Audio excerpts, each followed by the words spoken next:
yang lalu.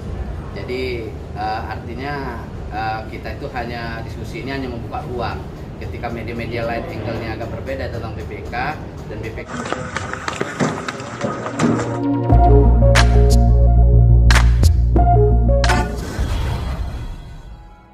Diskusi untuk mengasah edukasi lah pada teman-teman media. Kita dari Indonesia Journalist of Law itu kita mengambil tema tentang politikus masuk BPK, terjerat kasus dan konflik kepentingan. Nah, dua narasumber kami itu memang ya hebat-hebatnya, mereka sudah terbiasa lah dalam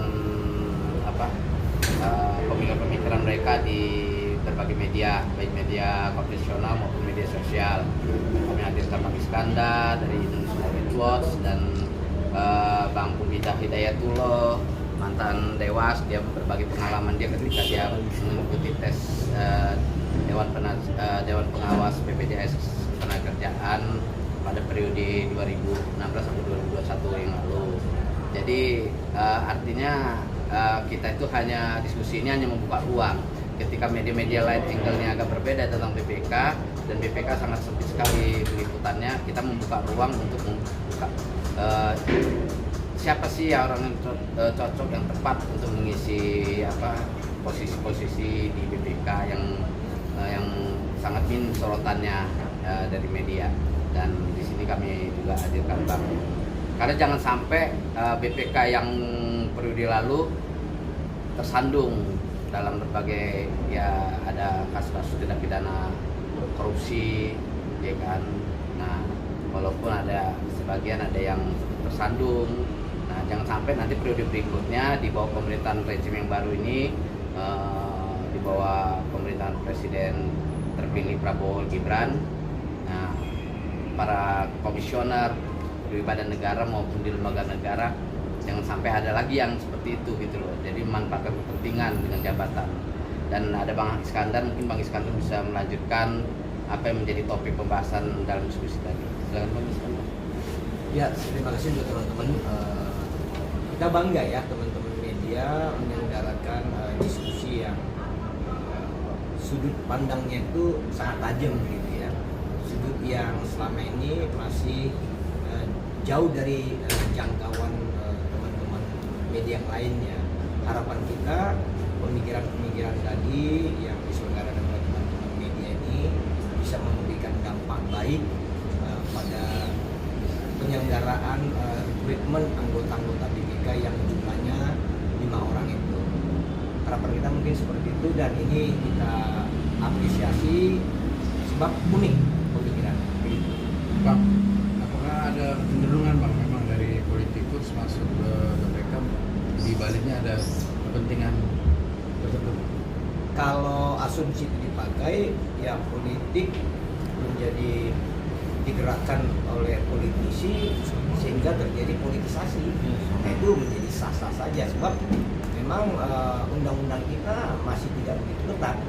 Jadi walau satu hari sudah meninggalkan kultur politiknya di partai politik, lalu dia mendaftar ya sudah tidak disebut politisi lagi. Nah, tapi menurut hemat kami itu adalah politisasi politik. Gitu. Bang, tapi tadi abang bilang kan kalau bisa pemilihan BPK ini tidak diambil dari politis gitu maksudnya. Sedangkan penunjukan kepala BPK sendiri ternyata dari lembaga pemerintah juga, yang artinya ya pasti politisi Bang. Enggak, sebenarnya di BPK itu anggota-anggota itu banyak sumber ya, dari politik, dari kurun waktu 15 tahun terakhir ini itu bersumber dari banyak, baik itu politisi, orang dari dalam ataupun akademisi dan lain-lainnya.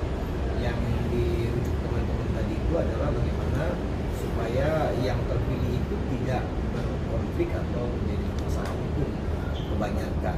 Memang kalau terkait masalah hukum tidak hanya politisi, orang sipil atau yang tanpa komponen politik pun bisa saja terjerat hal ini. Namun karena ini adalah lembaga tinggi yang sangat penting yang melakukan pengawasan terhadap APBN per tahun yang kurang lebih 2.000 triliun, maka perhatiannya harus lebih khusus lagi untuk lembaga yang tidak serius kerjanya seperti BPK terkait keuangan negara saja. Kita memberikan perhatian yang serius, tetapi kenapa untuk BPK ini masih memberikan perhatian serius? Itu terlihat dari pola-pola rekrutmen itu tidak menjadi tajam atau tidak menjadi bahan diskusi atau diskursus bagi masyarakat kita. Kalau dari IAW sendiri menyorotinya seperti apa, Pak? Kalau kita lihat kami tidak Dari Iya. sekian 15 tahun kandidat terakhir ini ya. kami melihat bahwa bukan hanya politisi, tapi sudah ini rusak politisasi. Jadi instrumen BPK digunakan untuk kepentingan politik, bukan hanya oleh politisi, tetapi oleh orang-orang sipil yang juga terafiliasi dengan partai politik atau orang-orang yang tidak berpartai menjadi nyaman ketika mereka terafiliasi pada partai politik. Bang, Thank you. Oh, jadi bisa dibilang 10 tahun kemarin tahun kemarin siapa karena adanya politikus dari BPK. Karena memang aturannya tidak melarang politikus. Yang disebut politikus itu apakah begitu keluar dari partai hari Senin apakah Selasa bisa disebut tidak politisi? Kan tidak, kan begitu. Idealnya tidak seperti itu, tapi karena tidak dilarang menjadi boleh. Tapi kan produknya menjadi seperti sekarang. Bang, dari Indonesian Journalist of Law ini semenarik apa sih ya sampai isu ini diangkat sama Indonesian Ya, Journalist? karena terbatasnya isu ini ya, jadi kami menarik untuk diangkat ke ruang publik ya, biar publik juga paham bahwa apa sih tugas dan wewenang BPK ini, karena BPK ini kan menyerotin anggaran keuangan negara ya, apalagi ke lembaga-lembaga. Jangan seperti Bang Dis bilang tadi dalam diskusi, jangan karena WTP wajar tanpa pengecualian, wajar pengecualian gitu. Jadi rebutan mereka untuk mendapatkan reward gitu. Nah, jadi inilah menjadi perhatian kami JL biar membuka wawasan juga bagi masyarakat. Apa sih tugas dan fungsi BPK, siapa sih orang-orangnya, karena sangat minim juga masyarakat atau publik mengenal apa namanya BPK, taunya orang KPK ya kan, kejaksaan, kepolisian. Padahal tugas BPK sendiri cukup Padahal penting ya, Bang. sangat sakral sekali tugas BPK itu. Oke, di diskusi Langkah lanjutan pengawalan tentang isu BPK ini gimana, Bang? Ya kita sebagai media harus mengawal gitu, kita kan watchdog, jadi ya kita ya mengawasi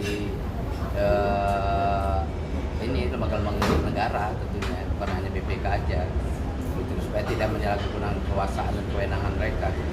Kalau dalam hal hukum mungkin ya, Bang. Nah, sehingga tidak terjerat untuk mengantisipasi lah, mengingatkan mereka para pejabat dan petinggi itu teman-teman. Mantap. Oke.